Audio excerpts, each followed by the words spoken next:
All right, so we are going to begin today's lesson and review on Congress by talking about the Senate and the House of Representatives and how those senators and representatives are determined. So in the Senate, it's pretty simple. Every state gets 2. In the House of Representatives, though, the representatives are awarded 2 states based on population.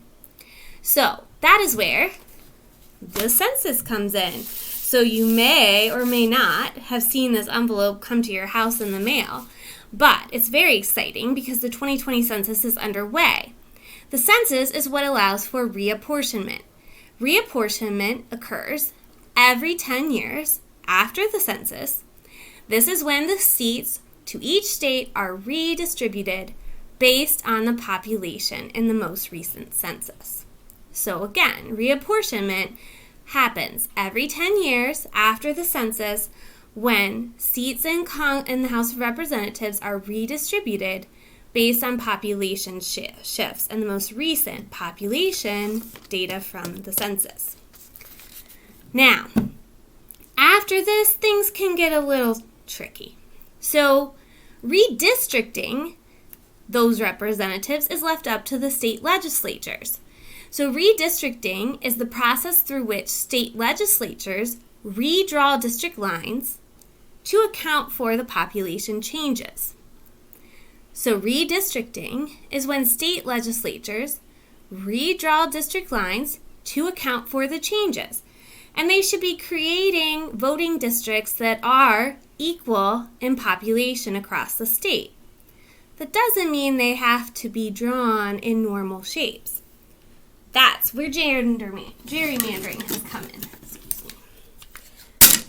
So gerrymandering is when we get all these weird shaped districts in a state because they aren't just basing it on drawing equal population lines, but gerrymandering is when states draw funny lines, funny shaped voting districts, in order to help their political purposes and goals. So in some cases, it could be to make sure that all the incumbents, so the people who already hold the seats, stay in power. In other cases, in Ohio, we had a Republican-led legislature, and one of the things they did is they drew all these funny shapes in order to ensure that Republicans would win most of those districts.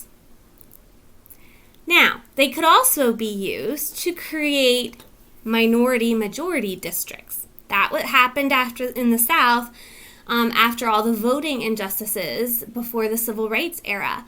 Afterwards, in the 1960s, the federal government and some states came in and they said, well, we're going to create funny-shaped districts in order to make sure African Americans are in the majority and we can right some of those past voting injustices that were done to them.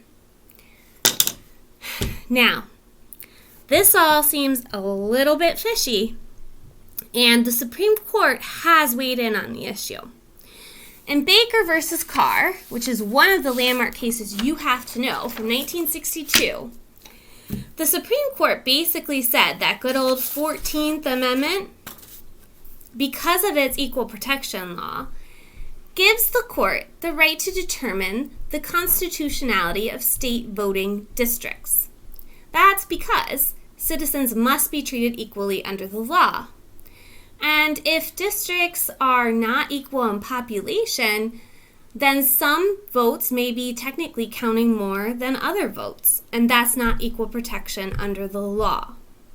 So again, this is the case that determined the constitutionality, that the federal courts can determine the constitutionality of state voting districts under the 14th Amendment. Now, today, they have kind of reversed that a little bit and says that the court has said we're not going to get involved into the politics of drawing these lines. That's up to the state legislatures. However, Baker v. Carr is what you need to know. Ultimately, Baker v. Carr led to the decision in Westbury v. Sanders that one man equals one vote. So that congressional districts must be roughly equal in population, not based on geographic lines. Westbury versus Sanders is not a landmark case you have to know, but I would kind of keep it on your radar. Finally, Shaw versus Reno. This is the 1993 case. Basically, this said that redistricting that had been done in the late 60s to right the injustices of African American voting was really not constitutional anymore. Redistricting based on race with the purpose of just creating majority-minority districts is unconstitutional unless the states really have a compelling interest. So make sure you look at Shaw versus Reno and Baker versus Carr in more detail in the Supreme Court case review file I have provided on Schoology this week.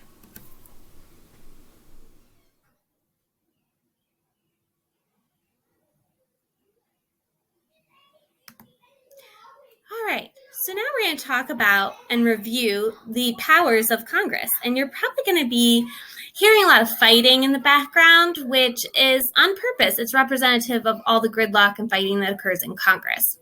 Actually not. My daughters are just fighting and they won't stop. So we're going to begin by talking about the actual powers either expressed in the Constitution or implied in the Constitution. And the most important part of Article 2 that you may need to reference on the test, our Article 1, which is about Congress, is Section 8. This is where we find all of the express powers, which are the powers that are specifically granted to Congress in the Constitution. And you should definitely know some examples. For example, the power to borrow money, the power to regulate commerce, the power to coin money, establish post offices, of course, declare war, raise an army, maintain a navy. Those are all examples of some of the specific expressed powers in the Constitution. Now, for the implied powers. Implied powers all come down to this little clause right here in Article 1, and that is the necessary and proper clause, also known as the elastic clause. This is what has given us the right of implied powers. So to make all laws which shall be necessary and proper for carrying into execution the foregoing powers. Now, let me give you an example of an implied power. It goes back to another landmark case called McCulloch versus Maryland, which was about whether or not the federal government had the right to create a national bank. If you remember, looking back at this long list, it doesn't say anything about creating a national bank. However, the federal government is going to win this argument because the courts will determine that it's necessary and proper to create a national bank in order to coin money and borrow money and things like that, and to carry out the other powers that are specifically mentioned in the Constitution. So creating a national bank would be an example of an implied power. And of course, the necessary and proper clause is one of the areas of the Constitution that has allowed the federal power to grow over time. Now, besides the expressed and implied powers, we also have some denied powers to Congress. Some of those things are they cannot suspend habeas corpus, meaning that they can't just throw people in jail without charging them for a crime. They can't pass an ex post facto law, which means that they would punish people who had broken the law prior to the law being created. So these are some of the powers denied Congress. You need to be familiar with these sections of the Constitution, as well as some examples. Okay, guys, now it's time to go over the non-legislative powers of Congress. So they're the ones that Congress has to do, but they don't really have specific, it's not lawmaking powers. It's other jobs that they have. And my friend Gus here, who's a little tired today, is going to help us out. So let's start off with non-legislative powers. The first one is electoral powers.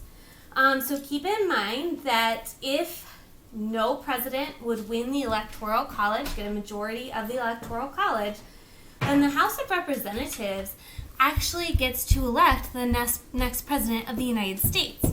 It's happened a couple times in our history, including the election of 1800 and the election of 1824 and the election of 1876.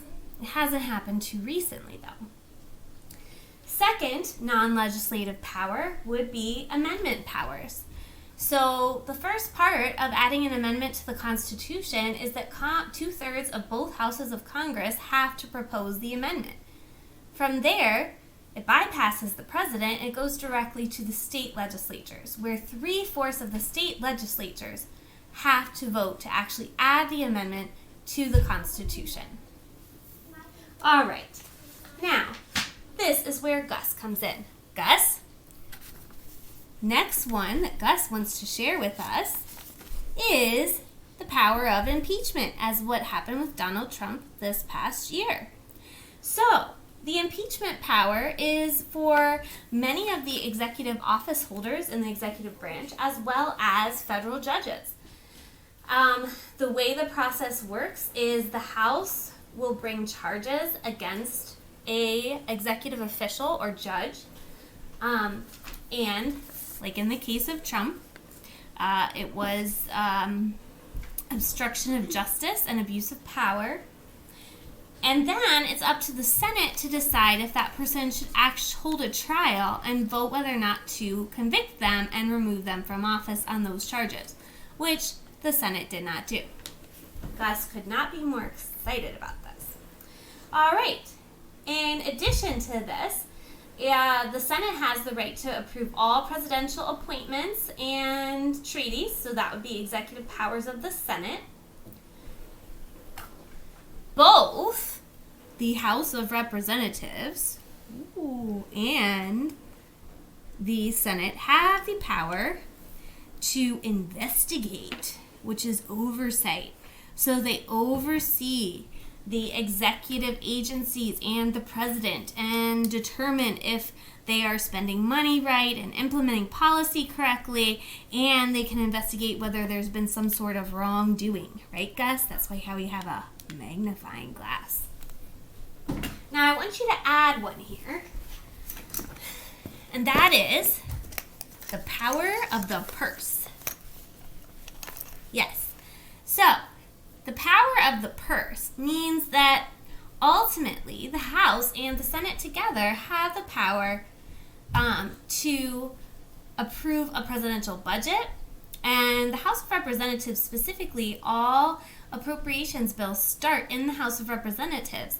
So they have the power of the purse, meaning they have the power of the money.